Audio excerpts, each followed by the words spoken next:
We still respected each other, but we never got on. We just couldn't be in the same room. I'm leaving. I'm leaving in 10 years' time. I've had it. In the smoky corners of rock history stands a man who didn't just play guitar. He wielded it like a weapon. Ritchie Blackmore, the dark genius behind Deep Purple and Rainbow, wasn't just a pioneer of hard rock. He was a perfectionist with a sharp tongue and zero patience for what he saw as mediocrity. While other legends played the game of diplomacy, Blackmore chose fire.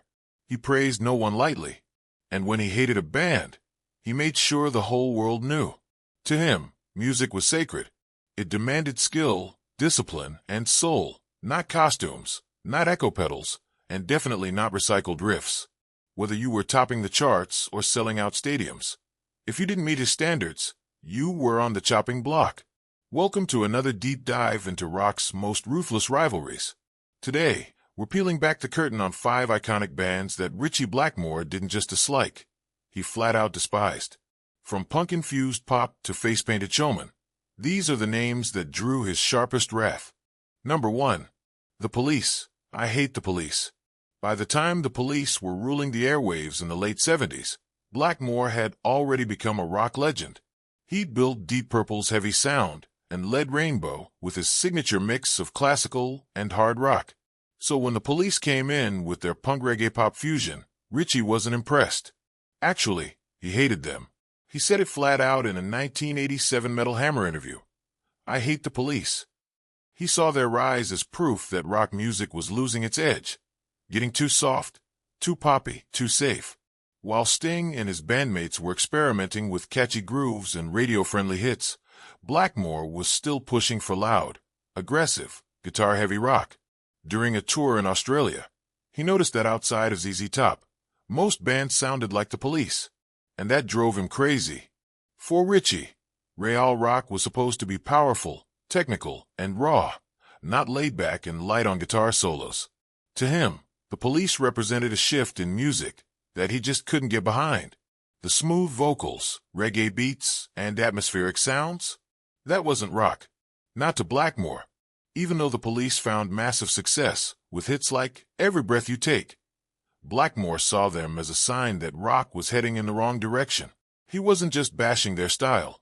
He was voicing a deeper frustration with how the genre he helped shape was changing. Number 2. The Rolling Stones. I considered them idiots. Ritchie Blackmore has always said what's on his mind, especially when it comes to other rock bands. And when it came to the Rolling Stones, he didn't hold back. Even though the Stones are one of the most iconic rock groups in history, Blackmore just wasn't a fan. In fact, he flat out called them idiots in a 1978 interview. To him, their music sounded like it was just ripped straight from Chuck Berry. Sure, he respected their rhythm section and steady recordings, but that wasn't enough. He thought they lacked originality, and that's something he couldn't forgive. I don't have any time for the Stones, he said. It was just Chuck Berry riffs. Chuck was okay, but the Stones? I considered them idiots. Blackmore believed real rock should be innovative and complex. That's how he built Deep Purple and Rainbow, with classical influences, tight compositions, and technical guitar work. The Stones, in contrast, leaned heavily into blues-based rock and simple riffs, which drove Blackmore nuts. While millions loved the Stones for their swagger and raw energy, Blackmore saw them as lazy musicians riding on someone else's style. And yes, the Stones did openly credit blues legends like Muddy Waters and Chuck Berry. But to Ritchie, they weren't building on that legacy. They were just repeating it. Even though he gave them a little credit for their rhythm and record quality, he still didn't enjoy their music. In the end, Blackmore wanted rock to evolve. The Stones, to him, were stuck in the past. Number 3. Led Zeppelin. They got all the credit. Ritchie Blackmore had a complicated thing with Led Zeppelin. He respected Jimmy Page as a guitarist, no doubt about that. But when it came to the band as a whole, he wasn't buying the hype. What really annoyed him was how Zeppelin always seemed to get all the glory for inventing hard rock and heavy metal. Meanwhile, Deep Purple was doing similar things at the same time, sometimes even before, but never got the same recognition. That stung. I've never been a big fan of Zeppelin, Blackmore admitted. A lot of it was just recycled blues. He wasn't wrong that Zeppelin borrowed heavily from blues artists like Willie Dixon and Muddy Waters. But where fans saw reinvention, Blackmore saw repetition. Deep Purple, in contrast, was mixing rock with classical music, pushing boundaries, and showing off technical skill. But Zeppelin, he felt they were getting praise for ideas others had already done. Even the press played into it. Songs like Black Knight and Whole Lotta Love came out the same year, 1969. Both were built around massive riffs. But Zeppelin became the face of hard rock, while Deep Purple was often overlooked. Part of the issue came down to style. Zeppelin was loose, bluesy, and sometimes improvised. Blackmore preferred clean, structured, and complex music. He liked control. He liked precision. Zeppelin's Messier vibe didn't match that. To be fair, he never denied Zeppelin's talent. He just couldn't get past the idea that Deep Purple helped build the same genre, yet got none of the credit. That rivalry stayed with him for years, and fans are still debating it today. Number 4. U2. All smoke and mirrors. When it comes to guitar playing, Ritchie Blackmore is all about skill. Fast runs, classical scales, and deep musical knowledge, that's his world. So it's no surprise he had harsh words for U2, especially their guitarist, The Edge. Blackmore once said, "I don't get U2. The guitar playing is just a bunch of echoes and effects. It's all smoke and mirrors." And that pretty much sums up how he felt about their music. Where Blackmore relied on raw talent and finger speed, The Edge built his sound with delays, loops, and effects. It was all about atmosphere and mood, not flashy solos or complicated riffs. But to Blackmore, that felt like cheating. He believed a great guitarist should impress with skill alone, not with gear doing the heavy lifting. U2's music, of course, has touched millions. Songs like With or Without You and Where the Streets Have No Name became stadium anthems thanks to The Edge's unique style. But Blackmore wasn't interested in mood or repetition. He wanted power, technique, and musicianship. It also reflects a bigger split in rock music. Should guitarists be masters of technique or masters of emotion and feel? U2 clearly leaned into the latter, crafting emotional landscapes instead of jaw-dropping solos.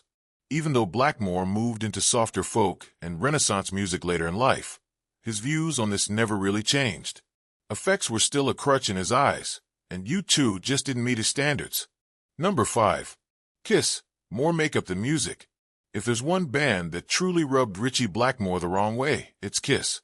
While millions of fans loved their wild stage shows, outrageous makeup, and fire-breathing stunts, Blackmore didn't see the appeal. To him, Kiss was all flash and no real musical substance. In one of his most brutal jabs, Blackmore said, "They should spend more time learning how to play their instruments and less time putting on makeup." Ouch. For Blackmore, music always came first. He built his career on complex solos, tight arrangements, and a deep understanding of theory. His work in Deep Purple and Rainbow wasn't just about entertainment. It was about musicianship.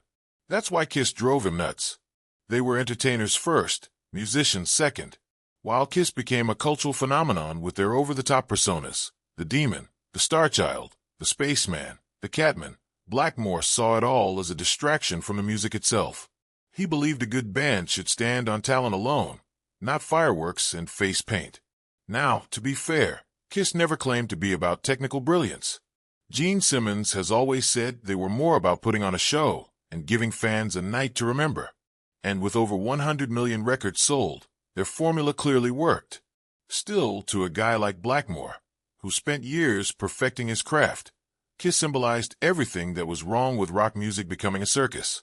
It wasn't personal, it was just musical philosophy. And in his book, Real Rock wasn't about costumes. It was about skill. Ritchie Blackmore didn't just build riffs, he built standards. And those standards didn't leave much room for compromise. To him, rock wasn't about fame, flash, or popularity. It was about mastery, innovation, precision. It was about making your instrument speak truths, not hide behind smoke machines or studio tricks. The bands we covered today, The Police, The Rolling Stones, Led Zeppelin, U2, and Kiss, each shaped rock in their own way. They conquered charts, moved millions, and carved their names into music history. But in Blackmore's eyes, They strayed from what rock was meant to be. Too commercial, too simple, too theatrical, too safe. That's what made Blackmore different. He didn't care about the spotlight. He cared about the sound, the purity, the craftsmanship, and in a world that celebrated image as much as music, that made him both a hero and a heretic. You may not agree with his opinions, but you can't deny his impact, because long after the lights fade and the costumes come off, the legacy of a perfectionist like Ritchie Blackmore still echoes in every guitar solo that dares to go deeper, faster, and bolder. Now it's your turn. What do you think? Was Ritchie right to call out these legendary bands? Or was he just bitter about the changing times? Drop your thoughts in the comments. And if you love this dive into the mind of one of rock's most mysterious icons, don't forget to like, share, and subscribe. We've got more music rivalries, untold stories, and behind-the-scenes battles coming your way. Thanks for rocking with us. Until next time, stay loud, stay curious, and stay legendary.